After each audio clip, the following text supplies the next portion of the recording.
Om Shanti. Today is 4th of April 2018, Wednesday. Today's blessing is, may you become an embodiment of power and worthy of worship, being who has said farewell to all the vices by being a constant yogi who is becoming pure. All the children have received two blessings from the Father. First, may you be a constant yogi. Second, may you be pure. Those children who experience these blessings in their lives all the times are not yogis for just 2 or 4 hours, but they are constant yogis. They are not pure only sometimes, but they are pure all the times and have said farewell to all the vices. It is not that they sometimes have anger or attachment. No vice will allow you to be an embodiment of remembrance. Such yogis are embodiment of power, and those who remain constantly pure are worthy of worship. So, Baba is focusing on two things. First, be a constant yogi, and second, purity. Pure and purity or yoga. So these are the two things. Both of these things, two things, whether it is yoga or whether it is purity. Yoga should be constant, nirantar. Purity should be every day, every hour, every minute. It is not that somebody is impure for one day, then he will come in the list of pure souls. Purity means always pure.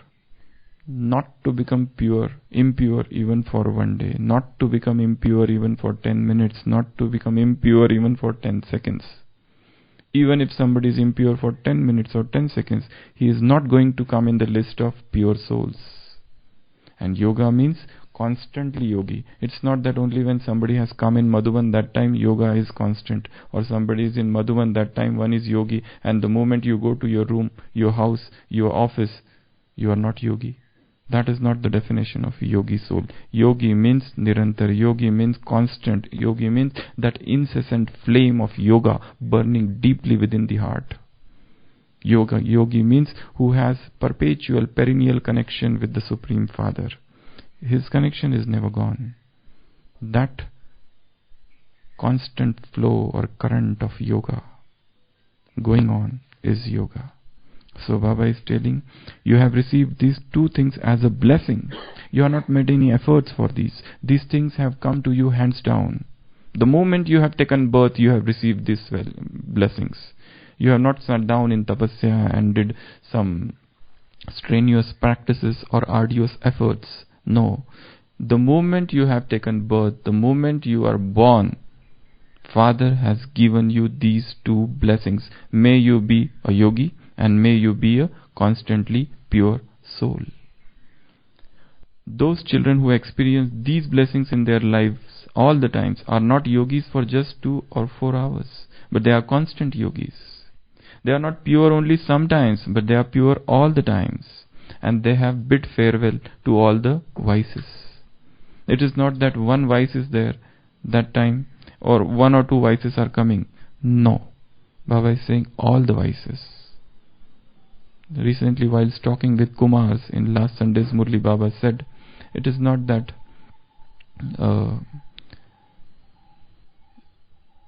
you will go back to the previous life. Once you have given up means you have given up. Once you have relinquished something means you have relinquished it for the whole life. You cannot take back those things which you have renounced. Tena tattvena bhugnita. Upanishad says, enjoy the things of the world by giving them up. Very paradoxical statement, but it's a very beautiful thing. Tena tattvena bhugnita. Arthat. It means you enjoy things. How do you enjoy? By giving them up. That is the best way to enjoy them. All the delicacies of this world, which are in fact obstacle in the path of a yogi, you enjoy them by giving them up. So, yogi means constant yogi. Yogi means whose yoga is unbroken. That is constant yogi. And second thing, purity means you have bid adieu. You have bid farewell to all the vices. It's not that those vices keep on coming and coming and coming and coming. It's not that the lust is keep on coming and coming and coming. And then again you are making efforts to become pure. Then again you are raising the thoughts of purity. Again you are invoking swamans or self-respect of purity. Baba is saying you are perpetually pure, eternally pure, originally pure.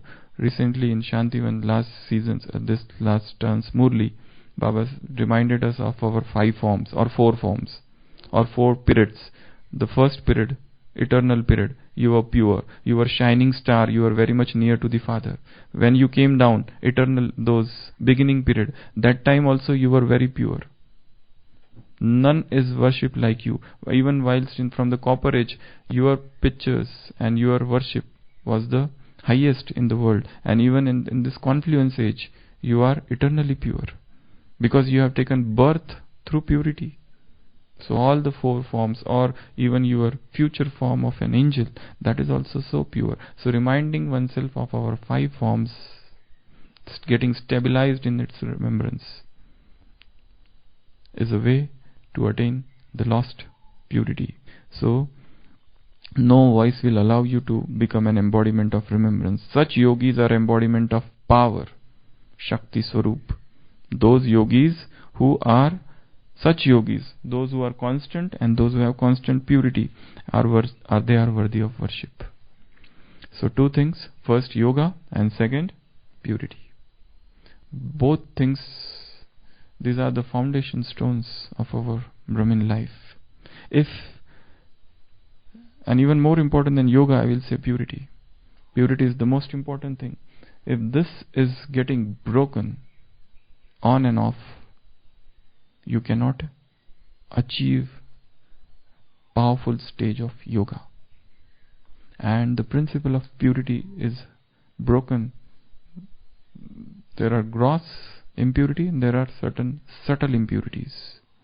There are certain emotional impurities where you are excessively attached to some soul, where you have emotional dependence on some soul. If there is a emotional slavery, a sort of, these all things are emotional impurities. Or one is verbose, one is too much talkative, even that is a stress of impurity. Because pure souls means silence, pure souls means solitude.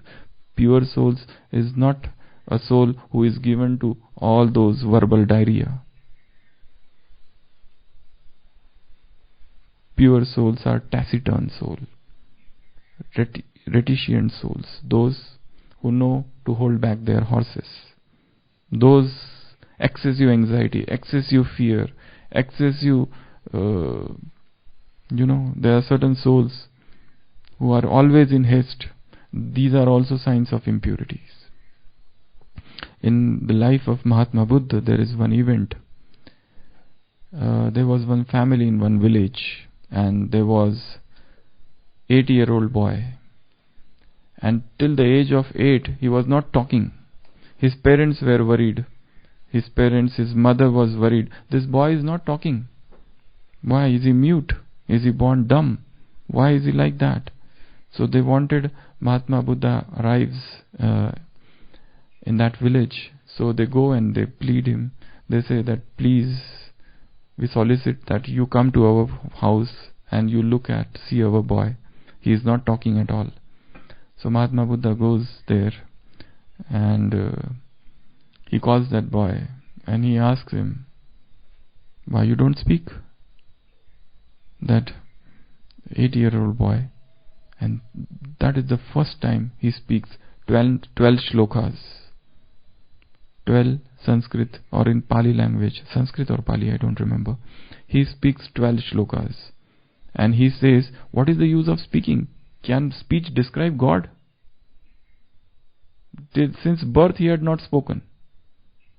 And the first thing he speaks is in front of this. No, it is not Mahatma Buddha, it is Shankaracharya, sorry.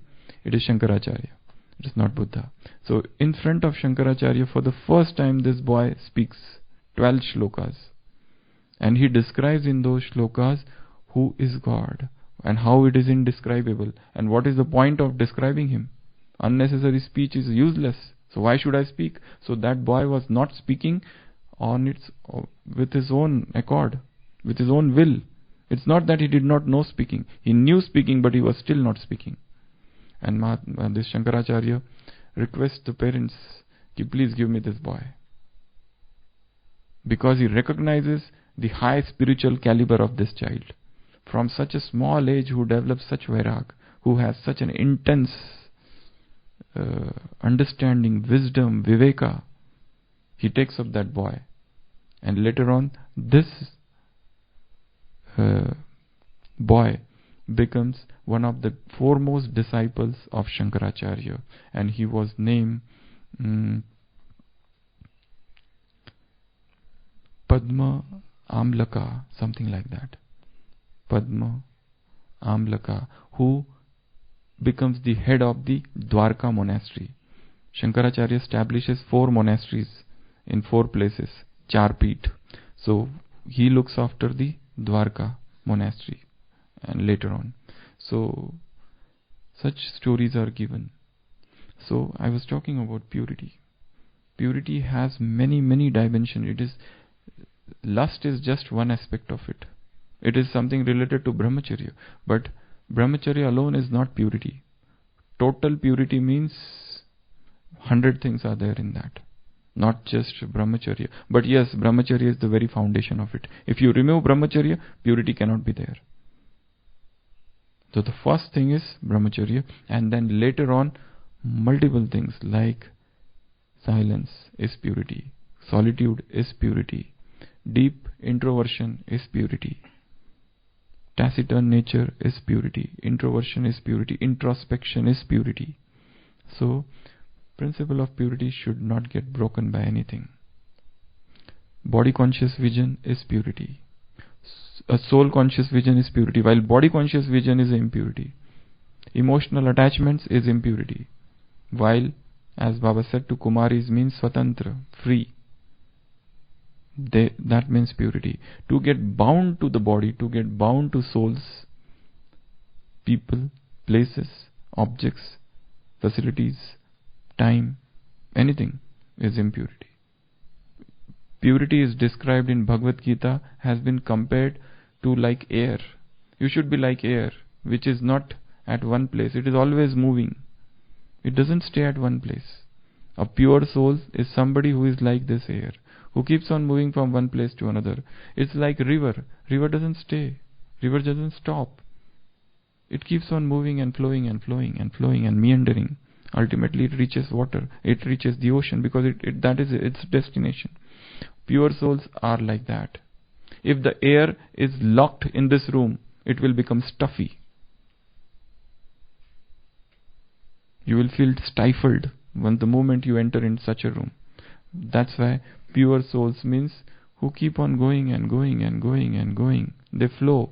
The life is in the stage of influx, flux, moving. Don't stop. Don't stop even to keep on contemplating on the past. This should not happen, that should not have happened. To keep on repenting for the past is not purity. Purity is a stage of extreme lightness. Purity is a stage of transport. Purity is a stage of bliss. Purity is a stage of lightness. Purity is a stage of burden-free mind. Purity is a stage where vices you have already left behind, but now even this subtle bondages, subtle prisons, subtle cages, subtle chains, and that soul alone knows that I am getting higher and higher and higher, and I am going up, and I don't want any fresh bondages. I don't want to create new bondages. I want to get rid of all that which is already there.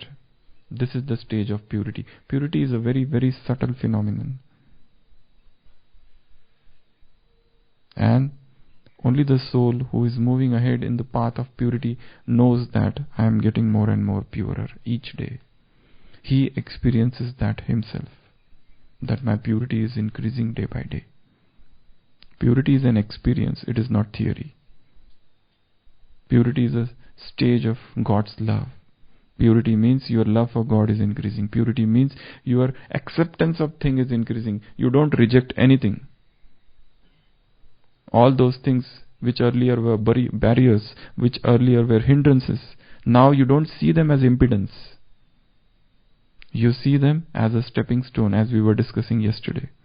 So everything, whatever there is in this world, you don't reject anything. It's okay, it's okay, it's okay. You accept souls, you accept situation, you accept circumstances, you accept everything that is going on. And you yourself are unaffected by anything, uninfluenced.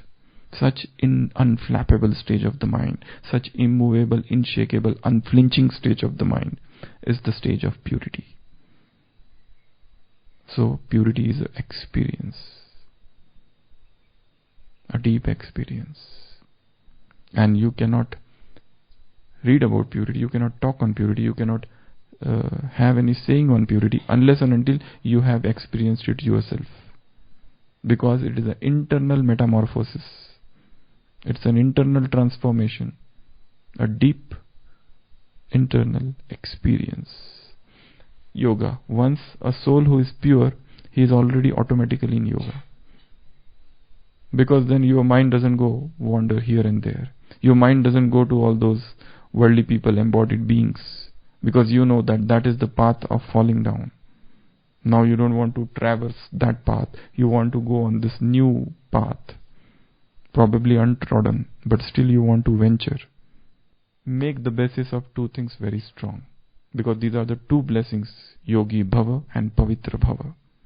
Yoga, how to make it constant, how to increase the chart, what are the things which are breaking my yoga, what are the obstacles in my yoga. Is it the lack of chintan? It is the lack of gyan? What is it, that point? There must be something.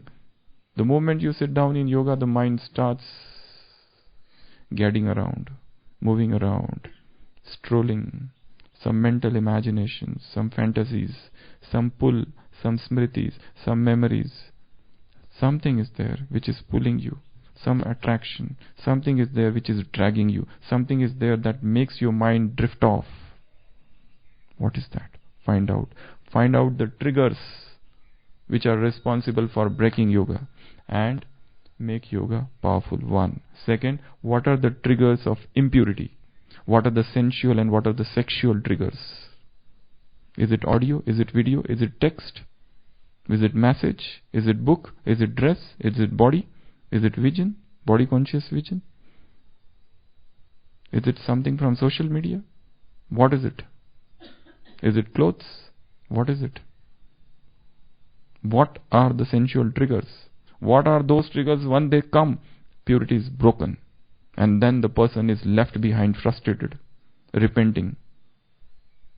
It might get broken in the sleep. It might get broken in the day, at the level of thought, at the level of vision. Anywhere. There must be some trigger. Some triggers to find out triggers for breaking of yoga. What are the triggers for breakage, violation or breach of purity? What are the things? There must be at least find out 5 triggers. They are responsible. Every now and then person makes pledge of purity and suddenly a trigger comes and he falls down. What is it? Find out and finish it off once and for all. Okay, so remember these 2 blessings, Yogi Bhava, Pavitra Bhava. Om Shanti.